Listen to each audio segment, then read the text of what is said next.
नमस्कार मित्रांनो. मी विवेक मंत्री. तुम्ही माझे बरेचसे व्हिडिओज मराठी, हिंदी आणि इंग्लिशमध्ये पाहिले असतील. ज्योतिषशास्त्राची जी माझी थोडीफार वाटचाल चालू आहे दत्तगुरूंच्या कृपेने मागच्या 15-20 वर्षात पुष्कळशे क्लायंट्स पाहिले. पुष्कळशा क्लायंट्सचे बरे वाईट अनुभव मी पण पाहिलेत, त्यांना आलेले पाहिलेत. कारण प्रत्येकाचे स्वतःचे संचित कर्म आणि प्रारब्ध हे ठरलेलं असतं. पण लोकांना मंगळ हा विग्रह म्हणलं की अंगावर काटा येतो लोकांच्या. का तर बाबा मंगळ आहे, मुलीला मंगळ आहे, मुलाला मंगळ आहे किंवा आणखीन काय कुठल्या गोष्टींनी भाऊ काढतील सांगता येत नाही.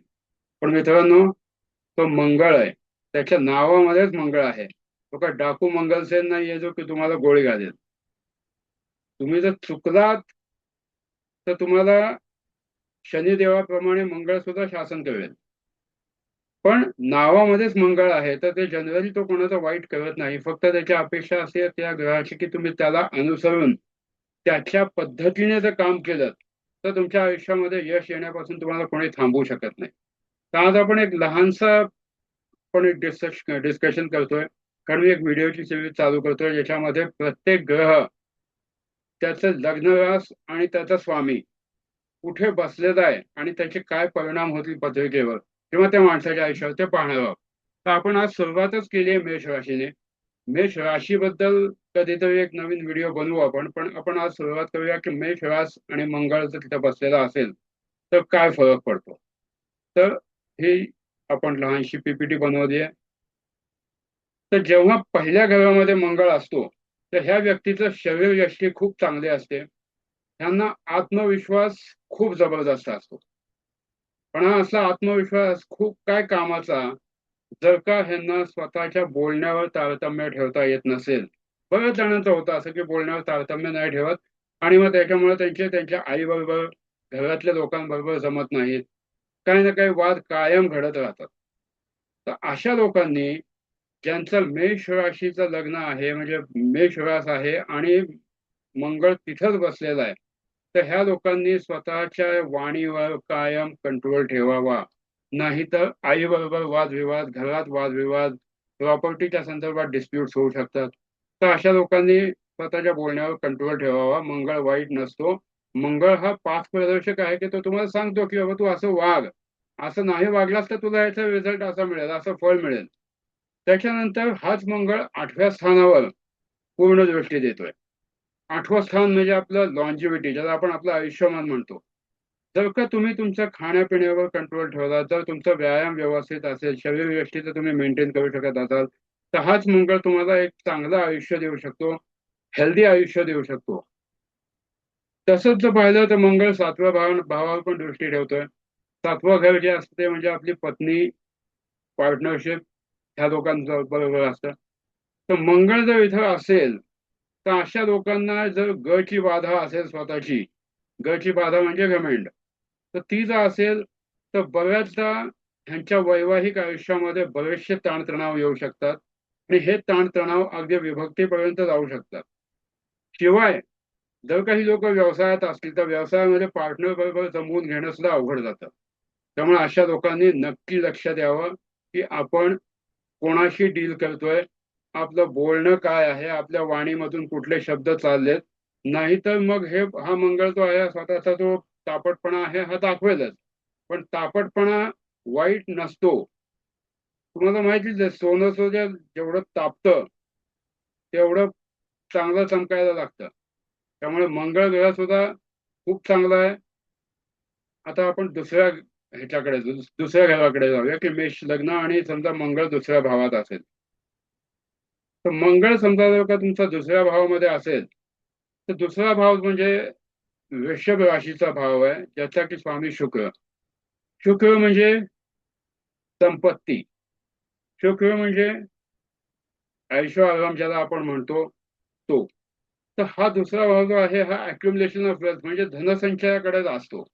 पण आता समजा जर का तुम्ही इथं मंगळ बसलेला असताना समजा जर का तुमच्या सवयी नीट नसतील किंवा तुम्ही जर योग्य पद्धतीने तुमचे इन्व्हेस्टमेंट केली नाही तर तो धनसंचय होऊ शकत नाही, उलट तुम्हाला नुकसान व्हायला चालू होईल. त्याचप्रमाणे हा जो मंगळ इथं दुसऱ्या स्थानी बसलेला आहे त्याचं लक्ष चौथ्या स्थानावर म्हणजे त्याच्यापासून चौथ्या स्थानावर म्हणजे पाचवं घर. पाचवं घर कशासाठी असतं? आपली मुलं बाळ, आपलं शिक्षण.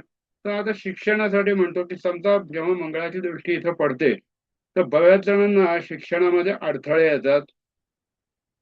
काही जण गटांगळ्या खातात उगाचच एकाच क्लासमध्ये. काही जणांना खरंच फी साठी सुद्धा प्रॉब्लेम येऊ शकतात आणि शिक्षण सोडण्यापर्यंत मदत जाऊ शकते.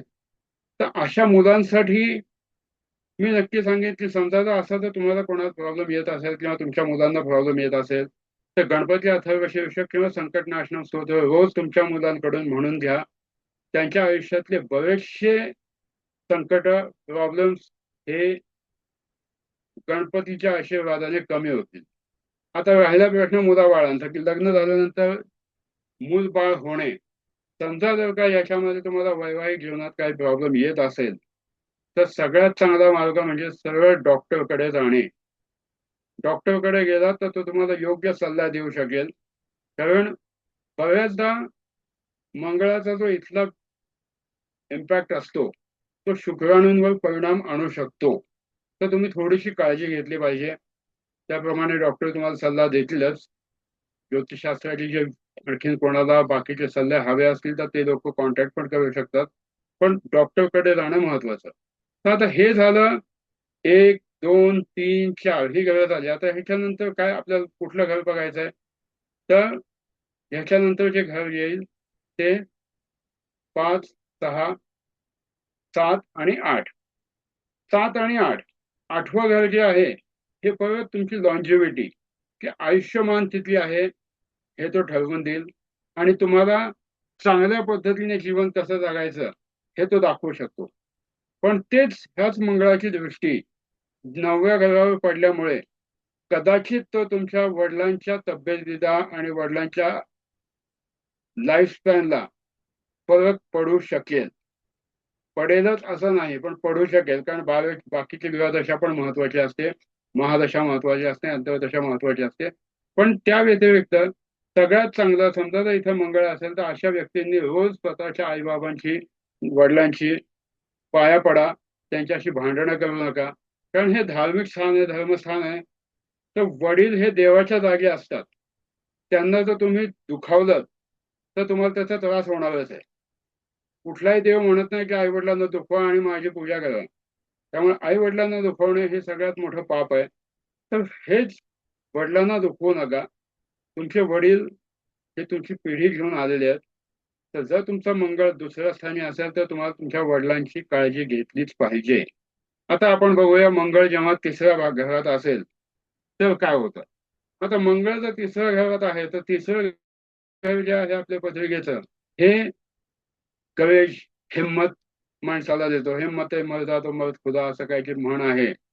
तर माणसाला खूप जास्ती हिम्मत देतो. पण काही वेळा अति तिथे माती सुद्धा करतात काही लोक. हिम्मत दाखवण्याची जागा योग्य असली पाहिजे. उगाच नको त्या ठिकाणी जाऊन हिम्मत दाखवली म्हणजे उद्या जाऊन जर तुम्ही सिंहाच्या समोर उभं राहिलात का तर मंगळ माझ्या तिसऱ्या स्थानात आहे, मला काय होणार नाही, तर तो वेडेपणा आहे.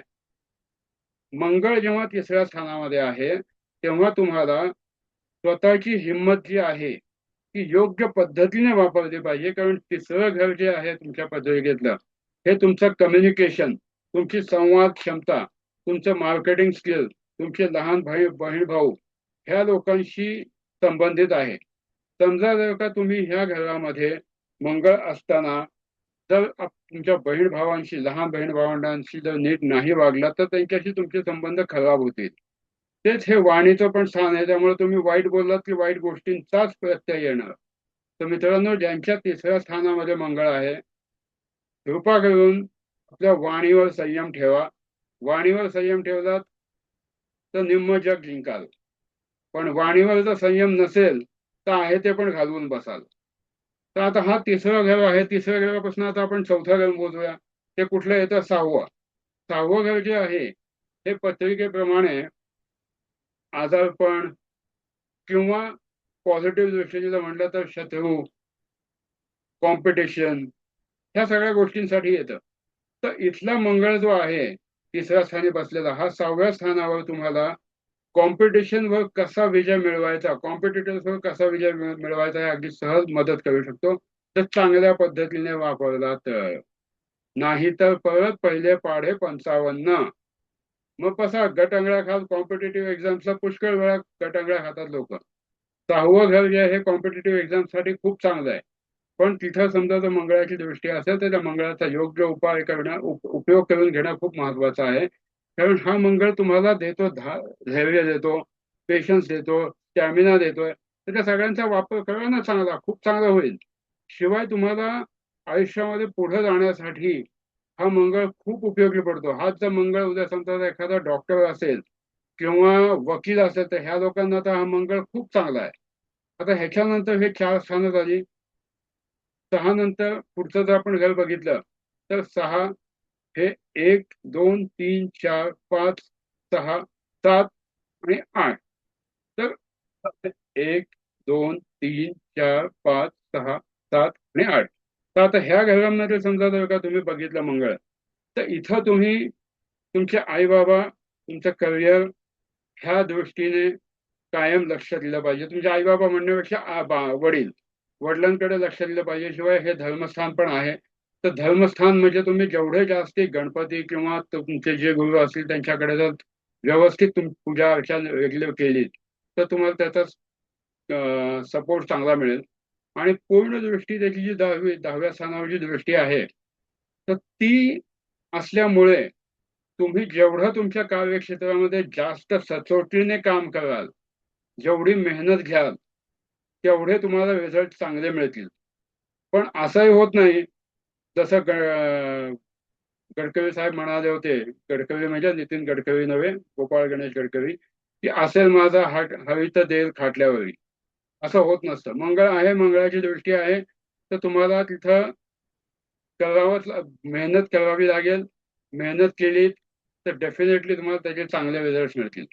आता आपण जाऊया पुढच्या गावाकडे, चौथं घर, की इथं समजा जर का मंगळ असेल तर चौथं घर जे आईसाठी म्हणतो आपण, किंवा घरगुती वातावरण, गाडी, बंगला, सगळं.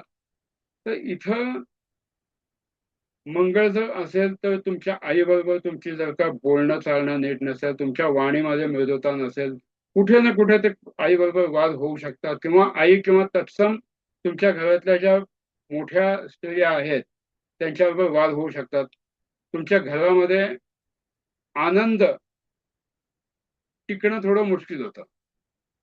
शिवाय ह्याच मंगळाची चौथी दृष्टी 7व्या स्थानावर पडते. 7वं स्थान जसं मी म्हटलं मगाशी, की वैवाहिक जीवन आणि पार्टनरशिप, त्या दोन्ही ठिकाणी तो खूप प्रॉब्लेम करू शकतो. त्यामुळे तुम्हाला कायम लक्षात ठेवलं पाहिजे की जर का 4थ्या स्थानी मंगळ असेल तर 7व्या स्थानाशी म्हणजे तुमच्या पार्टनरशी तुम्ही व्यवस्थित बोलला पाहिजे. नाहीतर हे लग्न तुटण्यापासून कोणीही वाचवू शकत नाही.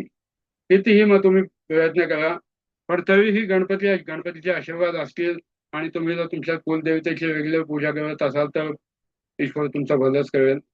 आता ह्या 7व्या स्थानानंतर पुढची जी दृष्टी आहे मंगळाची, ते 7वं आणि 8वं स्थान त्याच्यापासून, म्हणजेच की 10वं आणि 11वं. 10वं घर कशाचं आहे, की आपल्या करिअरचं.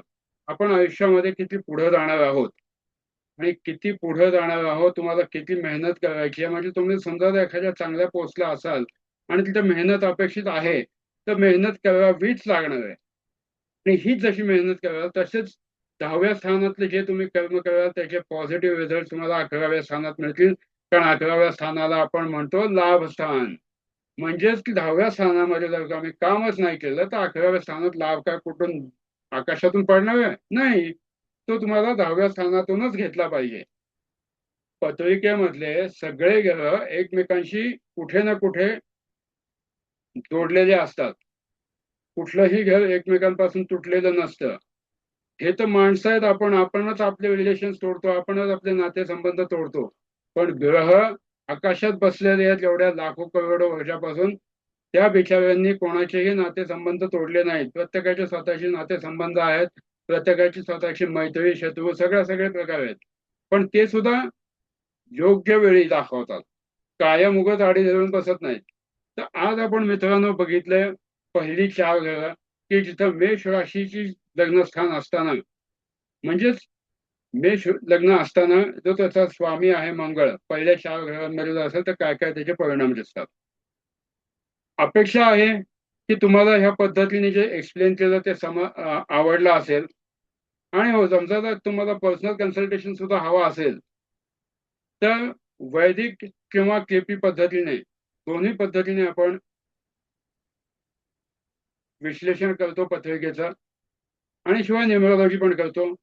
तर माझा नंबर 751-747-1225 हा माझा नंबर आहे. याच्यावर तुम्ही मला कधीही व्हॉट्सअप करू शकता आणि आपण लवकरच पुढच्या व्हिडिओसाठी भेटू, ज्याच्यामध्ये आपण मंगळाचे जे इफेक्ट आहेत ते 5, 6, 7 आणि 8 ह्या ग्रहांवर बघणार आहोत. त्याच्यानंतरच्या सिरीजमध्ये 9, 10, 11, 12 म्हणजे एक एक ग्रहासाठी एकेका लग्नासाठी आपण 3-3 व्हिडिओ बनवतोय. म्हणजे सगळ्यांना सोपं जाईल समजायला. आणि तुम्हाला तुमचे नोट्स बनवून घ्यायचे असतील तर नोट्स पण बनवून घ्या. मला आनंदच होईल की जर तुम्ही नोट्स बनवले तर. तर भेटूया आपण, लवकरच भेटूया. थँक्यू एवढा मोठा व्हिडिओ ऐकल्याबद्दल. आणि जर का व्हिडिओ ऐकला असेल आणि जर आवडला असेल तर कृपा करून चॅनलला सबस्क्राईब करा किंवा आणि शिवाय हा व्हिडिओ तुमच्या मित्रांना पण पाठवा. पुढे मित्र, आप्तेष्ट, मैत्रिणी त्यांना पण पाठवा, त्यांना उपयोगी होईल. आणि कोणाच्या आयुष्यामध्ये जर 1% जरी या व्हिडिओमध्ये मुळे फरक पडला तर मी स्वतःला धन्य समजेन की देवाने मला त्या लायकीचा केलं की काहीतरी 1% कोणाच्या आयुष्यामध्ये बदल घडवून आणू शकतो. तर तुम्हाला वाटत असेल हा व्हिडिओ कोणाच्या आयुष्यामध्ये बदल घडवून आणू शकेल तर कृपा करून तुमच्या मित्रमैत्रिणींना वगैरे फॉरवर्ड करा. आपण भेटूया लवकरच पुढच्या व्हिडिओसाठी. थँक्यू.